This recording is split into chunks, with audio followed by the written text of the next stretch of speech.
Welcome to Grandma's kitchen. இன்றைக்கி நம்ம பார்க்க போகிறது ரைஸே இல்லாமல் அவுளில் ஒரு இட்லிங்க. இதுக்கு ஒரு கப்பு நான் 50 ml எடுத்திருக்கேன்.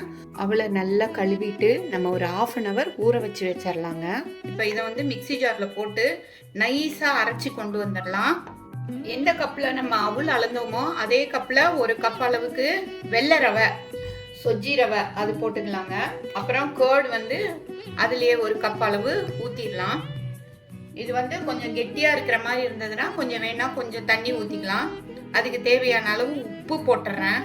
போட்டுட்டு இதை நல்லா கலந்து பார்க்கலாம். தோசை மாவு பதத்தில் இருக்கணும். இப்போ அது கொஞ்சம் கெட்டியாக இருக்குது. கூட ஒரு 1/2 டம்ளர் தண்ணி ஊற்றலாம். தேவைன்னா இன்னும் ஊற்றிக்கலாம். நம்ம தோசை மாவு பதத்துக்கு இருந்தால் கரெக்டாக இருக்கும். ஒரு 1/2 hour இதை அப்படியே வச்சிடலாங்க. வச்சுட்டு இட்லி, ஊத்தாப்பம் எது வேணா ஊற்றலாங்க. ரொம்ப சூப்பராக சாஃப்டாக அப்படியே மொறுன்னு வருங்க.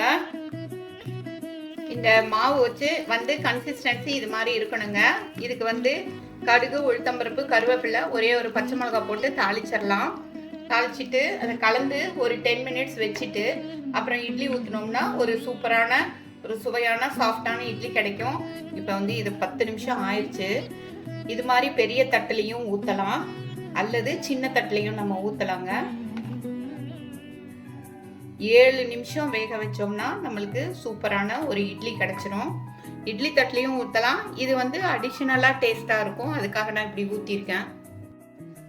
சூப்பராக நல்ல சாஃப்டாக இட்லி பாருங்க. அப்படியே தொட்டா அப்படியே பூவாட்டம் இருக்குது. சாஃப்டாக இட்லி வந்துருச்சுங்க. நம்மளுக்கு ஒரு சூப்பரான சுவையான போகா இட்லி நம்மளுக்கு ஃபர்ஸ்ட் கிளாஸாக அப்படியே சாஃப்டாக பாருங்க. பிக்கிறதே தெரியாமல் அவ்வளோ சாஃப்டாக வந்திருக்கு.